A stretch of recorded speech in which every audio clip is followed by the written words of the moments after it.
Hello everyone, welcome back to the channel. Today I'm going to tell you how to sync contacts to Gmail account from Android.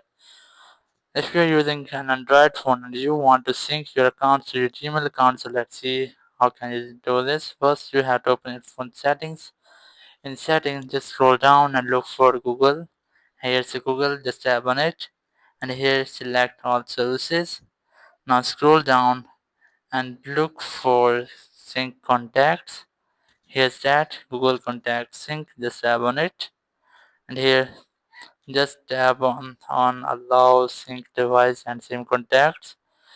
Tap on it, and here you just have to enable these settings, and then you have to select your Gmail account. As I'm going to select this one, so just tap on it, and that's how you can sync your contacts to your Gmail account.